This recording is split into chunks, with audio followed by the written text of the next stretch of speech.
Hi, and welcome to another live Q&A. I'm Johnny Ross from Fleet Marketing. Today we've got Beth Hewitt, which I'm really excited to have with me Hi, from everybody. Visualise You. You all right, Beth? I'm good, thank you. Thank you for having me on the show. Really excited to be here today. Absolute pleasure.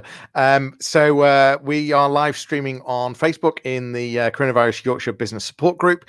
We're also on YouTube and on LinkedIn Live. So feel free to add a comment, add a question. If you've got something you want to ask Beth, please do ask. And if you're watching this back on replay, please put #replay. It helps me understand who's watching and how you're watching this. Beth, you should be an expert at this. You're now a qualified podcaster. You've got quite a few under your wings. So this is quite normal for you. Well, no, because this is video. So normally, podcasting, it's just the audio. So I would like to get to the point where I'm doing videos and audio at the same time. That's my aspiration. But yes, enjoying the podcasting at the minute. Does podcast allow you to hide then? Well, I do all of my podcasts. Well, it doesn't. I do all my podcasts on Zoom because I like to be able to see the person that I'm interviewing. I think you bounce off the body language and things like that. So I do actually have all of the videos from the podcasts that I've done.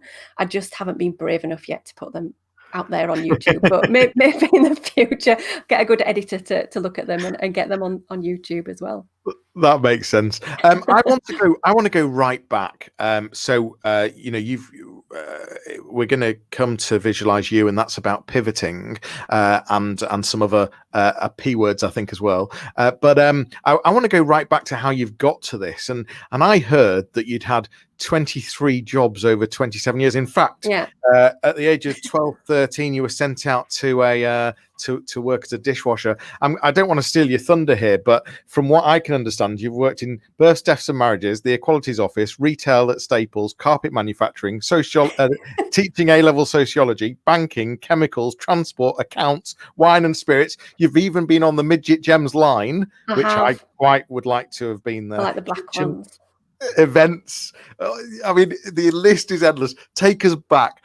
How did it feel getting chucked out of the house at the age of 12 to go and work in a pub? Well, to give my mum and dad credit, they didn't chuck me. It wasn't like I was going to the mill or anything, or they were shoving me up a chimney or anything. It was I just wanted to experience this idea of work and earn my own money. There was something in me that wanted to do that. So I got a job it was at the Star in Robert Town. You're probably not able to do it anymore. I'm sure there's an age limit on when you can actually work in pubs and things these days. But yeah, I just started out as a dishwashing pots and pans on a Saturday and Sunday. And I was really disillusioned because I wanted to be a waitress, but you had to be 16 to be a waitress. So I was 4 years too early to be a waitress. And I just immediately was like, this is rubbish. I really don't want to do this forevermore. But that was my kind of first insight into working and getting shouted at by adults because I wasn't quick enough washing the pots and pans. And that just kind of set me on this journey of looking for that thing what it is that I'm supposed to do. And so that's where it all started. I mean, you're also a huge believer in quitting if things don't feel right. I think you've lasted just several hours in some jobs and even 8 or 9 years in others. But you're a huge believer of quitting, and am I right? That basically opens doors. Yeah. So I mean, I think it's difficult, isn't it? I mean, I don't want people to get the idea that I just quit and go from one job to the other. There's been times when I've worked in multiple jobs at the same time, and there's been times when I've done like freelancing alongside kind of paid work employment as well. So there's been lots of different types of positions that I've been in. But if you get up in the morning and you look at yourself in the mirror and you genuinely are not excited about that thing that you're going to be doing today, then you need to get out of that position as soon as you can. And sometimes that's easier said than done, for all kinds of reasons. But it doesn't help your mindset. It doesn't help, your sanity to be doing something day in, day out that you genuinely do not love. And there's been times when that came very difficult. That was a very difficult thing for me to do. I was in one position for a long period of time, and I I couldn't find a way out of it because I was getting paid a certain amount of money. I was at a certain point, I was in my late 20s, and I thought, am I going to be able to find the equivalent salary at the age that I'm at with the skills and experience that I've got to this point? And I kind of just got stuck. I got stuck in that position for a long, long time, and I just went on a downward spiral in terms of my mental health, and spiraling into depression ultimately. So I learned the hard way that that it's not a good thing to do. If somebody's listening to this and thinking, I just don't want to get up today and do this particular job, then there are ways for you to not do that and start to think about things differently and find, that perfect position or business, if that's what you want to do.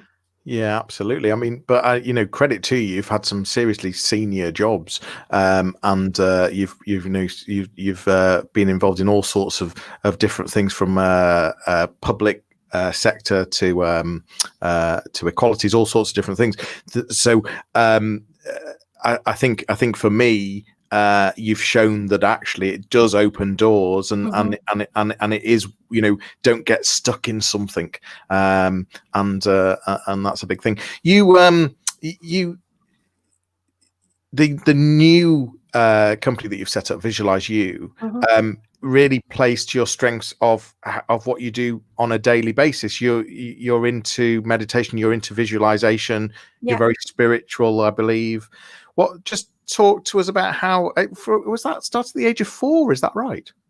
So my very first experience of visualizing something happened when I was 4 years old, and obviously at the time you don't know what that is, and some people call it the law of attraction, some people call it like creative visualization. But I'd gone to the seaside with mum and dad. I think it was Bridlington, and there were like bouncy castles on the seafront, and I was like a small petite 4-year-old, and I'd go on them and I'd get knocked about by the older kids. I'd get bashed about, and it wasn't an enjoyable experience bouncing on this bouncy castle. So I'd said to my dad, I want to bounce on I was very clear, I want to bounce on a red bouncy castle all on my own. And I was very strong in that conviction that that's what I wanted to do. And he said, well, I'm not sure we're gonna find. It was, very diplomatic. I'm not sure we'll find one just for you. I was like, no, I'm gonna find one. I'm gonna find this red bouncy castle. And I went to sleep that night, and I'd literally squeezed my eyes tight, and the only thought that was in my mind was the feeling of being on a red bouncy castle, jumping up and down on my own, nobody else. Those feelings of, the excitement that you have as a child, jumping up and down. And I was gonna find this red bouncy castle. And then the next day we packed up and we set off home. And my dad was always one for taking, like, he called them shortcuts, but actually they were like long shortcuts. It goes the scenic route, but you end up taking like an extra hour onto your journey time. I know those journeys well, yeah. Those kind of dads. And we were just like driving through country fields, and I spotted something red in the distance. It was like a farmer's field. There were cars coming away from it, so it was like there was a fete had been going on throughout the day. It was like late afternoon, and I said, there's a red bouncy castle, there's a red bouncy castle. And my dad was like, no, there isn't. And my mum was like, no, there is something in that field. And we drove into the field, and they were packing up for the day. And my dad went, I stayed in the car, and my dad went out to speak to, I don't know if it was the farmer or the person who manages the bouncy castles.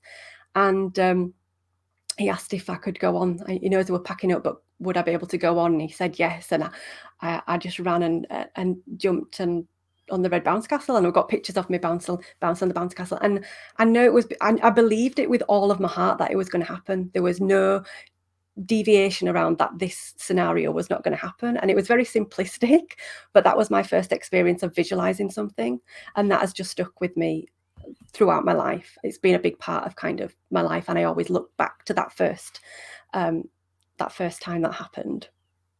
You meditate as well. Yes. That started at quite an early age as well. Is that right? How did that come about? So my mum and dad, who were going through a divorce, my mum started to go to like night meditation classes, and she would bring these tapes home on an evening for her to listen to. And I used to pinch them out of a bag. So I'd go in and pinch this tape out, and I'd put it in my little tape deck that my grandma had got me for one Christmas. And I would listen to the meditations on on an evening, and you know, it'd be like find a spot on the ceiling, and then getting into that meditative state. But there was one instance where I kind of reached what I call the gap, or what some people call the gap, where it's that space between your thoughts where you don't know you've been there until you kind of come out of it and you realize, oh, actually I wasn't thinking, I was actually somewhere else. And I experienced that at about 10 years old. And it was always kind of that, after that point, that need to try and recreate that experience. But sometimes when you're chasing that experience again, it doesn't always come that easy, because actually you're resistant to it. You're looking for that experience, but because you're trying so hard and that it's not happening, it just continues to not happen. And so meditation kind of weaved in and out of kind of my early teens and late teens, and then it came probably more cemented when I kind of hit my late 20s, and now I meditate every day. Wow. And so so are you always in the moment then? Is that where you are, or where do you put yourself? On a shelf? What you Where your mind? You're always where are you? Yeah, so I'm just like everybody else. So, you know, obviously lives are busy and things throw you off course. You know, your car might fail its MOT, or, you know, a child. Well, we both know about that recently, don't we? Yes, yeah. It's going to cost me a lot of money. We'll talk about that later. So yeah, I'm just the same as everybody else. But when you have these kind of skills in your back pocket of being able to meditate, you're able to reset your day. So if you've had a bad first half of your day, there's nothing stopping you actually pausing for 20 minutes and going, actually, I'm going to go away and meditate for 20 minutes and then come back. And sometimes that's not easy. If you're in office environment, sometimes that's not easy to do. I know a lot of employers are getting a little bit better around providing that space. But if you're working from home, obviously that's a lot easier. So I always try to get back to that state of well-being and having a clear mind. But like everybody, things come left field, and you know, it's just being able to reset the button whenever you need to do that. Well, your experiences are huge. I mean, I've worked with you in the past when you've been managing some big projects, and you know, you've got some amazing experience. You've got, you know, if you need to be corporate, you can be corporate. You can adapt very easily, and what I'm wondering is the spiritual side of you and the meditation side of you. I can see how that's come into your branding. You know, the Visualise you, you know, I love the image, which I see as sort of space, the universe, and interestingly enough, when we talked about the universe, we might come back to that, but when we talk about the universe, it's for you, it's more about the connections and things that are just going on, which I get. But what I'm curious about is when I look at when I listen to your podcast, when I look at your business, the spiritual and the meditation, you wouldn't know. So does that come into it at all, or is it just more just, you know, coming through the branding and you know, I'm wondering how much it plays a part? Or I think in the longer term it'll play more of a part, because it's who I am. For a long time, and I know there's other people that feel like that, it's almost like you have so many different hats. I found it I've always been spiritual, but I've always been corporate and professional as well. I'm not saying you can't mix the two. You absolutely can mix the two. So people know me for different things. Those who are very close to me know that I'm spiritual. I've never hidden that on a day-to-day basis.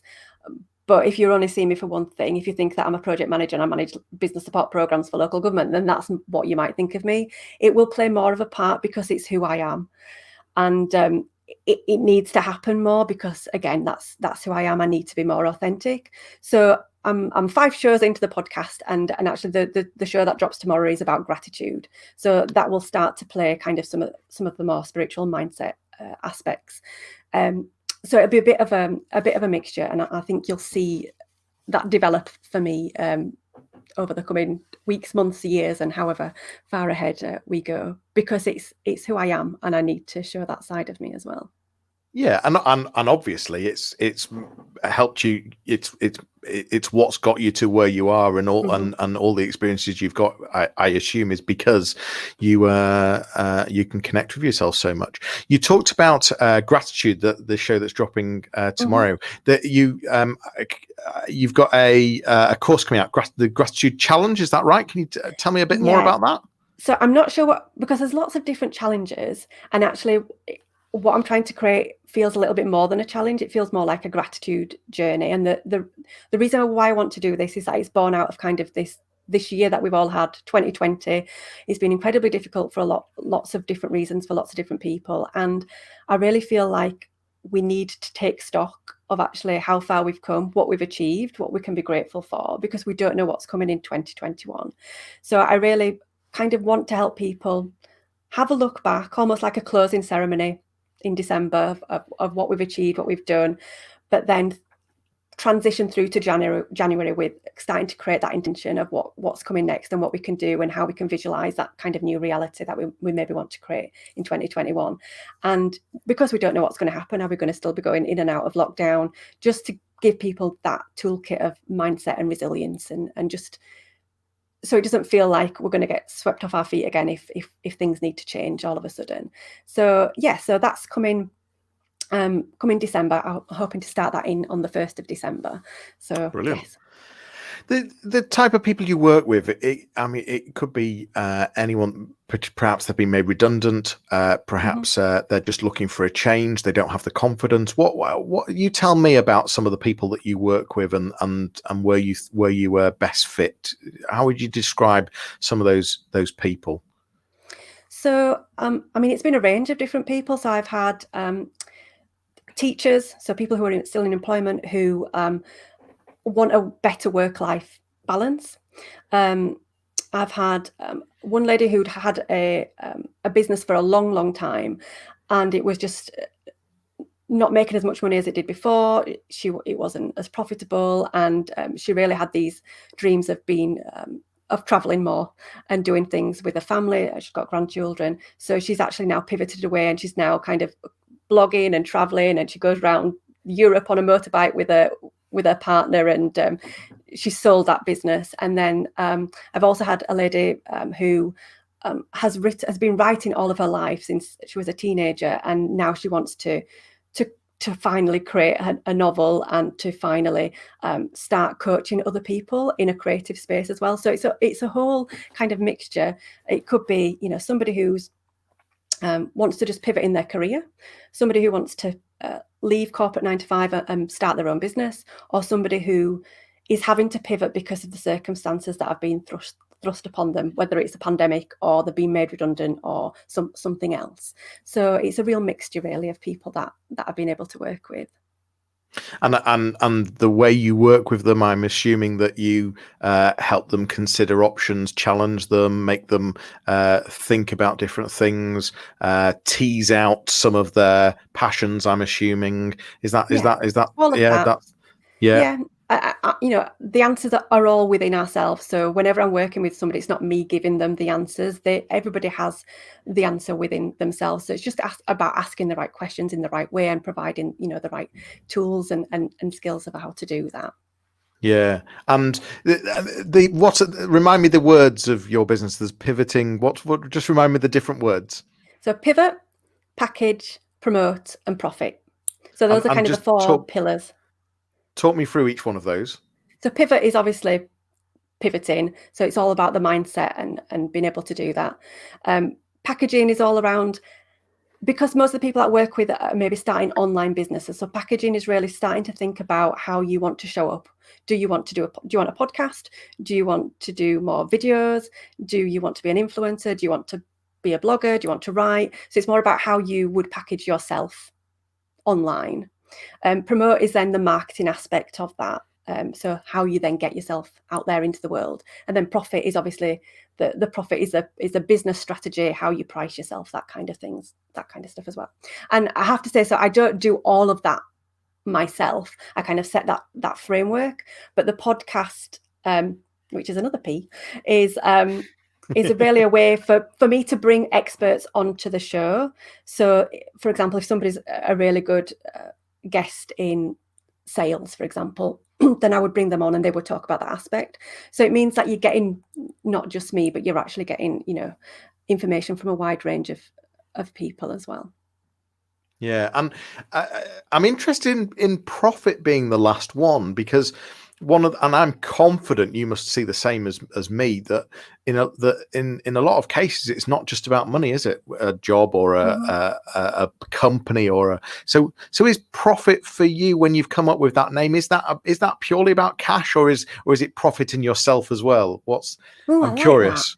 Yeah, I'd not thought about that, but that sounds like a good idea, Johnny. Because Yeah. I'm guessing that you don't just mean cash.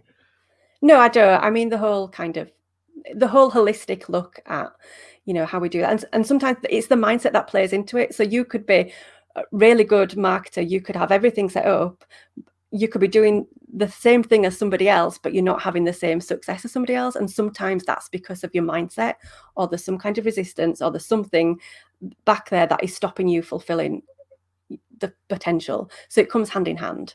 It's not just how much money you've got. It's actually the mindset that goes alongside that as well. Yeah, no, absolutely. I want to keep with this spiritual thing for a bit more, and the universe. Just talk to me about what the universe is for you, and how you believe that everything's connected. For me, it sounds a bit like the butterfly effect, which I really believe in. So I don't have a particular religion. I am very spiritual, but I do believe that we are all connected, and that things that happen in our life are happening for a reason. And these synchronicities are always showing up for us, but sometimes we're not open to seeing them. So I think sometimes we're not receptive to them. But yeah, so when I'll say, like, I'm asking the universe, or the universe will sort that out. Or if I'm not sure about something, I'll be like, oh, well, I'll put that on the back burner, because the universe is obviously going to clearly sort that out for me and deal with it for me. It's just that ability to lean on something else, that's something greater than me. Like, I can't possibly have all the answers, and actually just lean in and surrender that sometimes things happen for a reason, and just trusting the outcome on that. What's your if someone I've always wanted to meditate. I've never really been able to. I struggle with silence.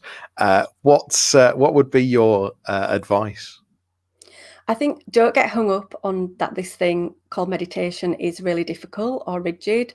If it's literally just spending some time as often as you can. Some people, that might be 10 minutes, might be 20 minutes. Sometimes it might be longer. Just finding a point in your day where you can sit down and just stop. And sometimes you'll fall asleep, and if you fall asleep, that's fine. Your body needs you to fall asleep. Sometimes you'll have an amazing experience, and you'll fall in the gap, and you'll be like, wow, I want to do that again. And sometimes you'll just be processing all the thought. I mean, there's times sometimes when I sit down, if I meditate at the end of the day, where I'm just going back through my day, and sometimes it's just about thoughts falling into place. So the thing that I find easiest now is not to be rigid, and not to say I'm going to do 20 minutes in the morning or 20 minutes in the evening.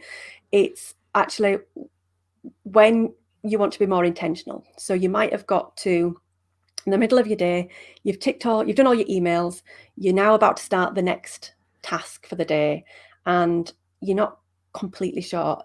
That for me is the best time to meditate, because it allows you just to reset and refocus and regroup, and then come back to the computer and then do the task. And it feels like you're more in flow. So I think it's not getting hung up. You don't have to be sat cross-legged, with your fingers doing funny things. It's what works for you. But I think just taking that 10 minutes out of your day, or 20 minutes, or however long you can spare, will go a long way. And it's something that you do every day. Yes. Yeah.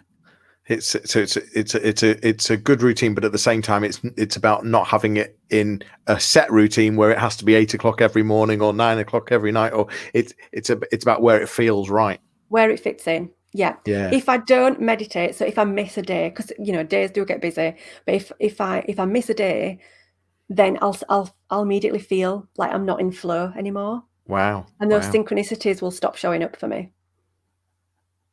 So Gosh. yeah, I instantly know that I'm not in flow because the dots aren't aligning up.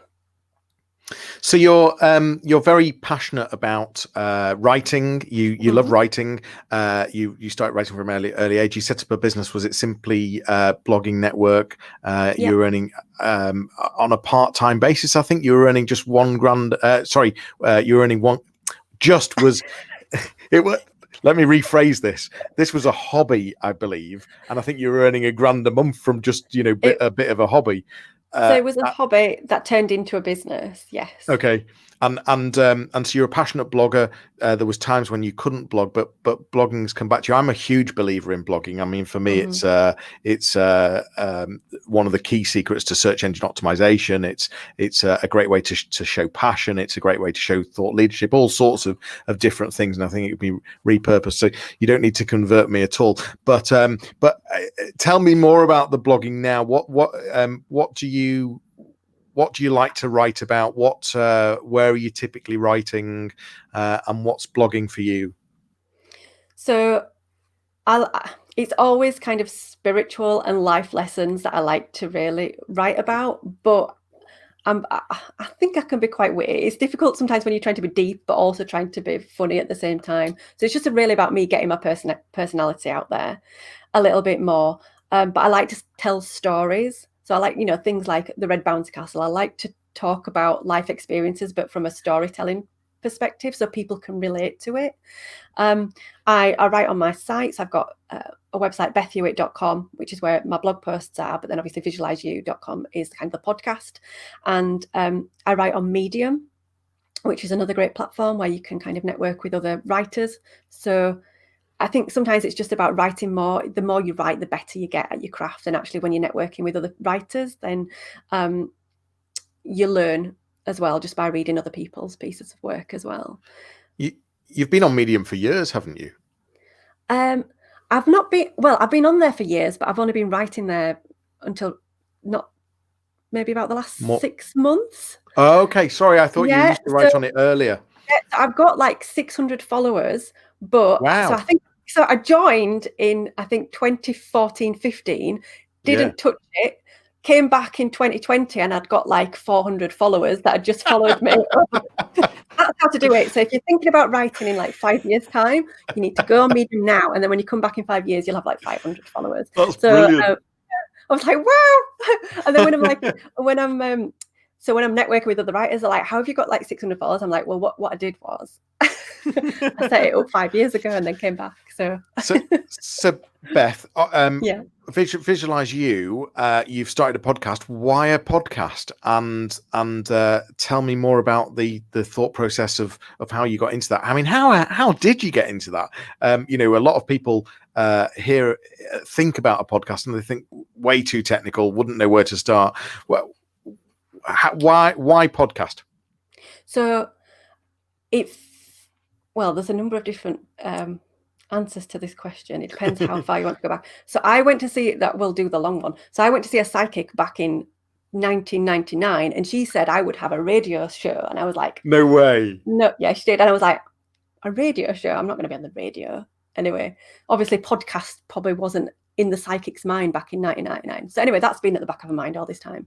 Oh, wow. In about 2014, when I was stuck in a particular job that I couldn't get out of, I was having my appraisal and my manager said, we were like setting objectives. He was like, what do you want to do? And I, out of nowhere, went, I'm going to start a podcast. And he was like, what? He was like, what? Why would you want to do that? I was like, I'm going to start a podcast. And he's like, really? I'm like, what's that got to do with your work? And I'm like, I don't know. I just really fancy starting a podcast. So it's been there. So that was 7 years ago. And then I don't know, it just felt like I'm not sure, to be honest with you. It's just been there. And I thought, actually, they're on the rise. People listen to them. I love listening to them. Maybe somebody might want to listen to me. Who knows? I just thought, let's give it a go. I was going to say, you've already had over 200 downloads, have you not? And you've only had 3 or 4 shows out. And you're already on Amazon, Spotify. Where else are you?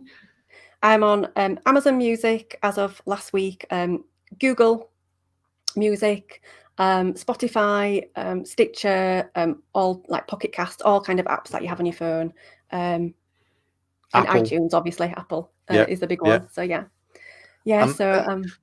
So has it been a technical nightmare, or is this easy to do, or what? It's easier than what I thought it was going to be. That's what I would say. The first thing that I would say to anybody that's thinking about doing this, the thing that I did was kind of find a group of people that were already doing this, because I did like an 8-week accelerator program where I was with other women and men who were starting a podcast completely from scratch. And that allowed me to bounce ideas. So things like the artwork, things like which microphone to buy, how to do an intro, an outro, how to edit, picking the software to edit it, transcribe, that kind of thing. So there's lots of different elements, but that has really helped me working with other people who are going through the same process at the same time, because you're naturally taking people along with you and you're not doing it in isolation. So that has been a massive part of how I've been able to launch within 8 weeks. How long does a typical podcast take you? I think your typical podcast for about 20 to 30 minutes. Is that right? Yeah, but I've got some. Yes, I've got some. God, sorry. No, I'm sorry. What I want to know is how long does it take to create that, to produce that? So I'm getting faster. The longer term plan would be to get somebody to edit them, but I really want to understand all of the different nuances of it before I kind of hand that to somebody else. So recording probably takes about an hour with like the pre interview and then the interview itself, and then editing it probably takes maybe an hour to go through and take the ums and ahs out and chop it and change it. And then not if you've got kind of pre-recorded intros and outros, you can just simply tag those at the beginning and the end, and that doesn't take too long. So maybe 2.5 hours right now, because that's the kind of speed that I'm going at. But somebody who's been doing it professionally will probably do that a lot faster than me. Which once a week isn't a huge investment. It sounds like it's a well worth investment. I mean, I probably take the cop out and do lives. It means I don't have to edit them, and whatever happens. And in fact, talking of lives, Sean Gilligan has joined us, and he's saying, Beth, try soundbranch.com. Okay. I'm sure he's still doing his lives right now.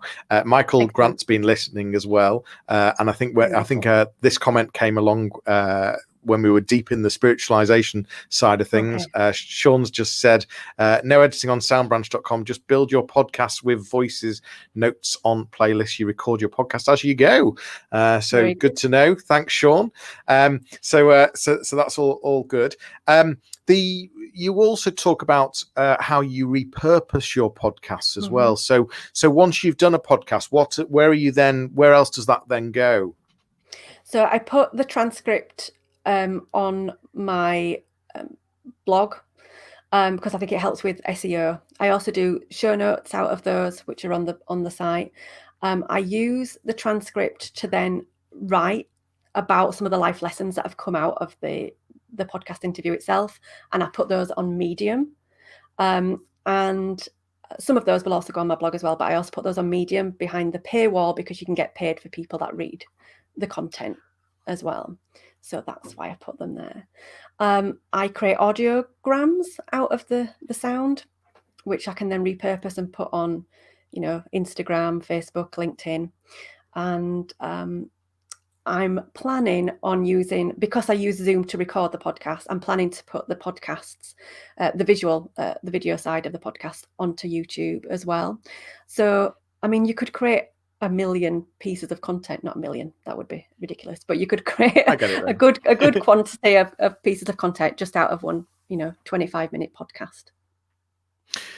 You've got, so I wanted to understand the way you work with people. You described them earlier, but this is typically one-to-one coaching. You are considering doing some group coaching at some point as well. Yes. Yeah. Talk to me more about this one-to-one coaching. How does it work? How often? How long might it be for? Tell me more about how Yeah, that works. it varies depending on what somebody's needs are and how much support they need, whether it could be just, 1 to 3 months, or it could be like a 12-month transition period that somebody's going through. So it really varies. I have an app called Voxer, which it's a bit like WhatsApp, but it has less distractions. So that allows me to interact on a daily basis, or somebody can just check in with me. They've got this idea, can they kind of bounce this off me? So we use Voxer, and then obviously we've got the one-to-one sessions as well, which are typically about 90 minutes, where we're kind of ticking through actions and moving things forward for whatever we're working on, really. But yeah, the idea is to have group coaching just to leverage my time a little bit better, and to make it more of because I've been through this experience with the podcast with other people, that in a group environment, I really want to do that for people that are going through a pivot. So in a group environment, I think people will get more out of sharing their experiences with other people. So that's a longer term plan.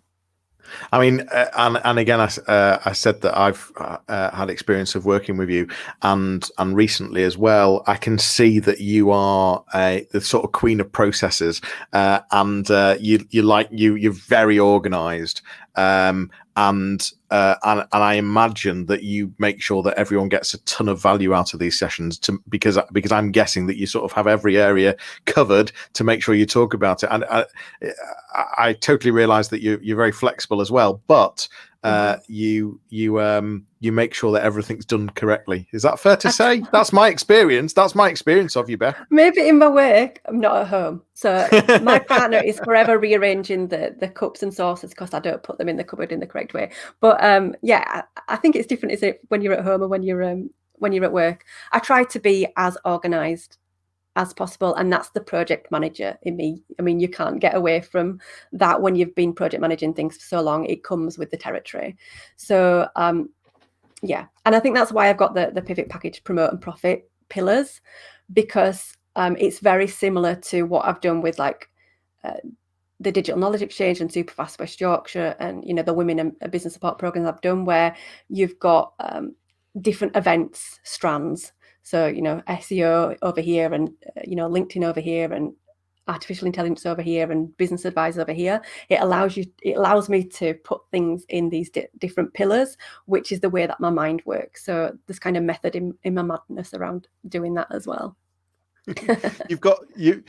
Tell me more about the some of the podcasters. So what are the sort of topics that you're trying to cover? These are, the idea is inspirational people, educating people, is that right?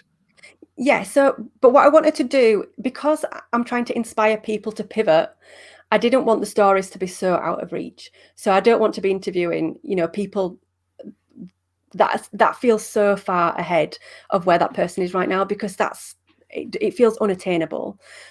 But the people that I'm speaking to are obviously have had success in their own right, and they've obviously made realistic pivots for whatever reason.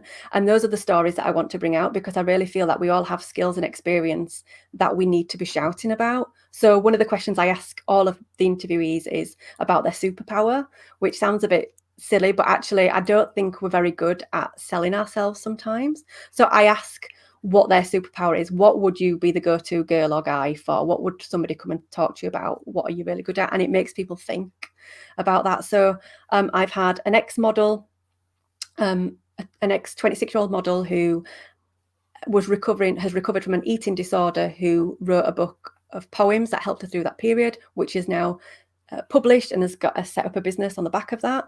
I've had a guy who was an accountant in the motor trade who has set up a jewellery business. He's now making 6 figures selling his jewellery online. I've had who else have I had? I've had the wonderful Pascal Fintoni on, who we all know. We like him. We've been talking about his experience. We've had just people for all different reasons, all the different passions. So it's very mixed, it's very varied, and yeah, I'm really looking forward to I've seen some of the people that you've got lined up, and it looks really good. But I'm aware of your processes because you've got. I'm doing a podcast for you at some point. I think it's in the next week or two. And I'll be talking about a pivot that I did, going from a retail environment to suddenly owning a marketing agency. But the point being is that as someone that you'll be interviewing, the process, I have to tell you, Beth, has been brilliant. Everything's, I can totally see what's going to be happening. I've got instructions. It's all very clear. You've asked me questions, so I've got a good idea of what we're going to be talking about. It's it's a very clear path. And I know it was a totally different experience to you coming on this live with me. Oh, don't worry, I'm flexible, as we said. But it's great that you've got that, and I think we all need a bit of organisation as well, though. So Beth, Sean has just Jason Cook's enjoying this conversation as well, by the way. But what Sean said here, Beth, try watchandlearn.io. You can schedule live video sessions, or you can video messaging groups. I'll leave you to read that, but that's a comment on. You to send me that afterwards. Thank you, Sean. Yeah. And thanks, Jason Cook, for watching and listening as well. That's very kind of you. If we do want to listen to your podcast, I've already listened to some, but for those that haven't yet, where do we find it? What website do we need to go to? Where do we find you if we want to talk to you, Beth? So you can listen to the podcast wherever you listen to podcasts, is what the first thing I would say. But if you want to find it on my site, it's visualiseyou.com.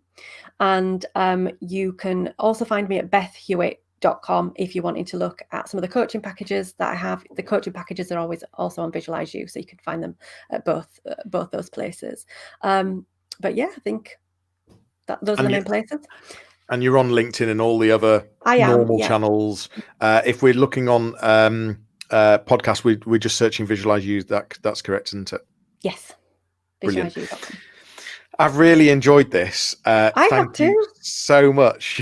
Good. And talking of synchronicities, it's 11:11, so there you go. Oh, thank you so much for being candid and for joining us today. And I highly recommend anyone watching and listening to this, please do pop over to Best Visualise You. Having listened to some podcasts so far, I have been inspired, and so I highly recommend it. Hope to see you all soon. Thanks for watching. Beth, you've been a delight, and we will see you all soon. Thanks very much. Take care. Bye-bye.